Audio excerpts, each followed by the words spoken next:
আজকে লক্ষ্য করে দেখেন, আমাদেরকে বুঝতে হবে সারা বিশ্বের অবস্থার দিকে লক্ষ্য করে দেখেন, সারা বিশ্বের সমস্ত বেঈমান কাফেররা আজকে তাগুতের শক্তি করে ঐক্যবদ্ধ হয়ে গেছে এই পৃথিবীর মানচিত্র থেকে ইসলাম কোরআনের আওয়াজকে স্তব্ধ করে দেওয়ার জন্য।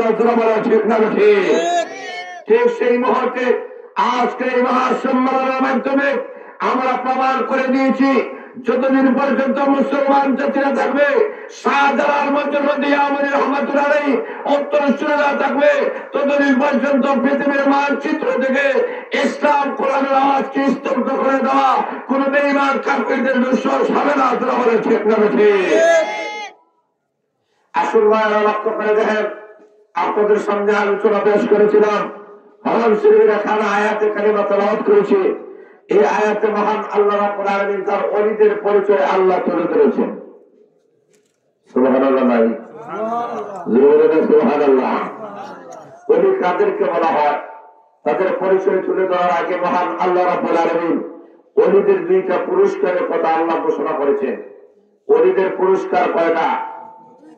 কথা বলেন আপনারা, সবাই বলেন কয়টা ভাই? ألا إن أولياء الله لا خوف عليهم ولا هم يحزنون।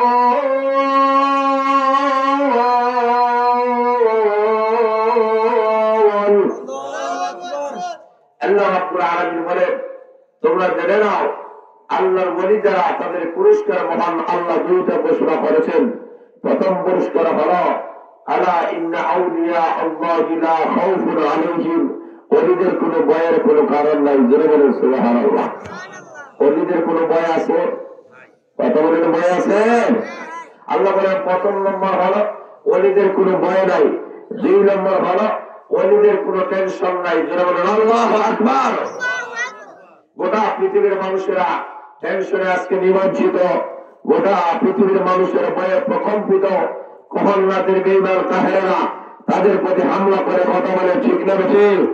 আজকে বেঈমান কাফেররা তাদের হাতে অস্ত্র শস্ত্র নিয়ে তারা প্রস্তুতি গ্রহণ করতেছে, কিভাবে মুসলমান জাতিকে পৃথিবীর মানচিত্র থেকে ধূলিসাৎ করা যায়, পৃথিবীর মানচিত্র থেকে তারা নাম নিশানা মুছে বেড়ে যায়। আল্লাহ ডাক দিয়ে বলেন, ওলি যারা হয়ে যাবে এদের কোনো ভয় নাই, এদের টেনশন নাই, কারণ এদের অভিভাবক হয়েছে মহান আল্লাহ। সুবহানাল্লাহ। এজন্য লক্ষ্য করে দেন, আল্লাহ রাব্বুল আলামিন বলেন ওলি যারা হয়ে যাবে আল্লাহ রাব্বুল আলামিন তাদের পরিচয় আল্লাহ তুলে ধরেছেন। আল্লাহ বলেন আলা ইল্লা আউলিয়া আল্লাহ লা খাউফুন আলাইহিম ওয়া লা হুম ইয়াহজানুন।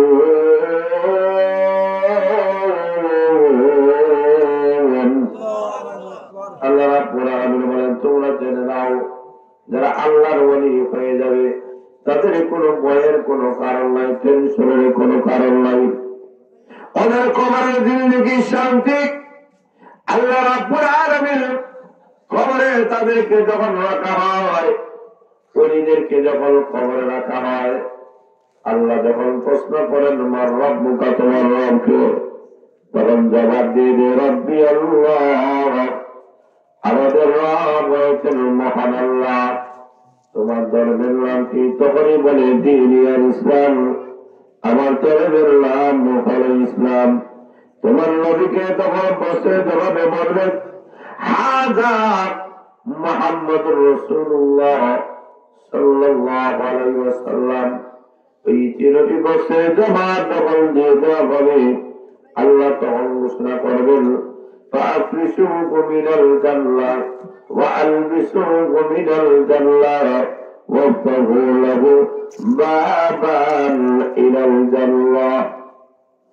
أغفر السعادة القريرة থেকে জান্নাতি লেবাস পরিধান করাইয়া দাও, জান্নাতি বিছানা বিছাইয়া দাও, আর কবর থেকে জান্নাত পর্যন্ত লান করে দাও। সুতরাং ইমানদার আমলওয়ালা বান্দা বান্দি খবরের থেকে দেখে জান্নাতের সুখ সামনে উপলব্ধি করতে পারে। যারা বলেন সুবহানাল্লাহ। ওলিদের টেনশন নাই, কারণ ওলিরা কবরের মধ্যে তার কবরটা জান্নাতের বাগান হয়ে যায়। কেন? আল্লাহ রাব্বুল আলামিন ওলিদের দুইটা পরিচয় আল্লাহ তুলে ধরেছেন। আল্লাযীনা আমানু ওয়া কানু ইয়াত্তাকুন। আল্লাহ রাব্বুল আলামিন এক নম্বর হলো এরা আল্লাহর প্রতি ঈমান নিয়ে এসেছে। পৃথিবীর কোন জিনিসকে তারা ভয় করে না, আল্লাহকে ভয় করে। জোরে বলে আল্লাহু আকবার।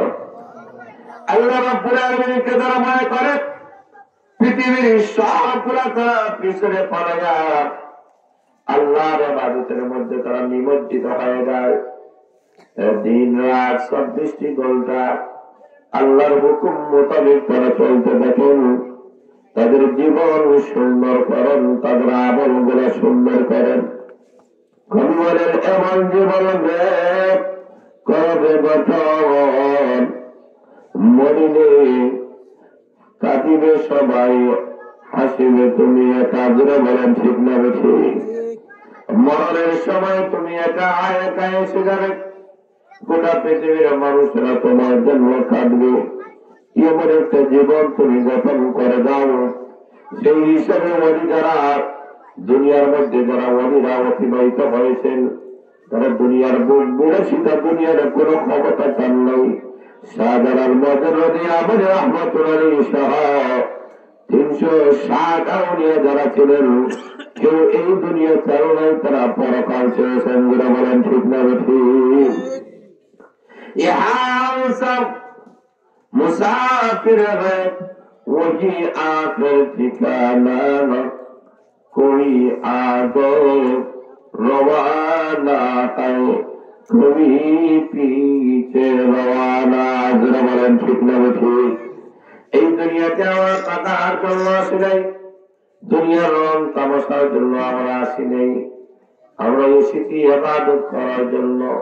আল্লাহ কোরআনের মধ্যে ঘোষণা করেছেন, আল্লাহ রাব্বুল আলামিন বলেছেন, ওয়ামা খালাকতুল জিন্না ওয়াল ইনসা ইল্লা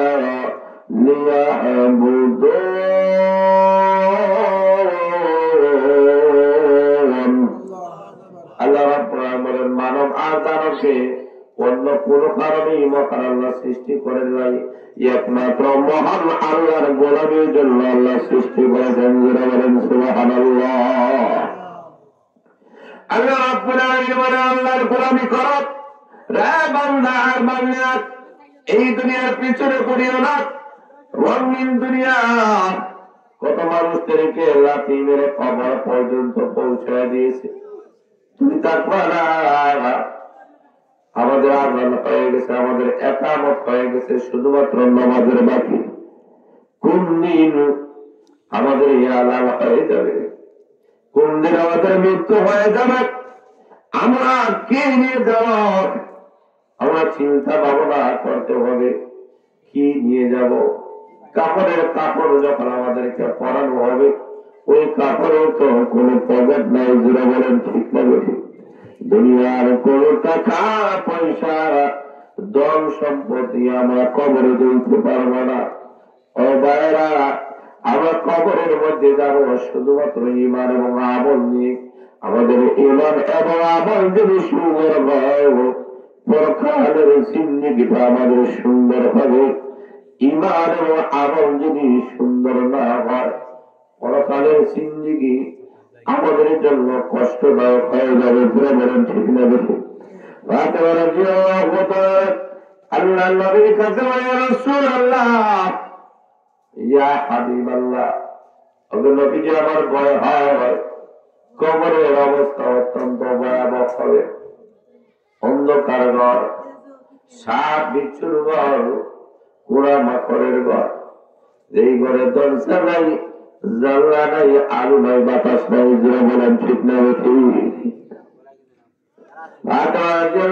বলেন আদরবিজি হাদিয়াতুল কবর বলেন, আল্লাহর পয়গম্বর আপনার ব্যবহৃত একটা জামা আমাকে দিয়ে দিবেন। নবীজি আপনারা বলেছেন কবরে চাপ দিবে, ডাল পাথর বাম পাথরের ভিতরে ঢুকাইয়া দেওয়া হবে। আমি সহ্য করতে পারবো না নবীজি, মেঘের করে আপনার ব্যবহৃত একটা জামা আমাকে দিয়ে দিবেন। ওই ব্যবহৃত জামা নিয়ে যদি আমি কবরের মধ্যে যাই, কবরে যদি কখনো চাপ দিতে চাও, আপনি বিশ্ব নবীর পবিত্র জামা মোবারক খাতিরে আল্লাহ কবরের আযাব থেকে আমাকে রক্ষা করবে। কবরে আমার কি নিয়ে যাওয়া, আমরা কি কোনোদিন বেরোছি? কোনদিন কি আমরা চিন্তা করেছি কবরে আমরা কি নিয়ে যাব? এই কারণে আমরা ফাতেমা রাদিয়াল্লাহু তাআলা ইন্তেকালের পরে আল্লাহ আবু রাদিয়াল্লাহু তাআলা কবর খনন করতেছেন। কবরের মাটি নিকট কবরে কবরের মাটি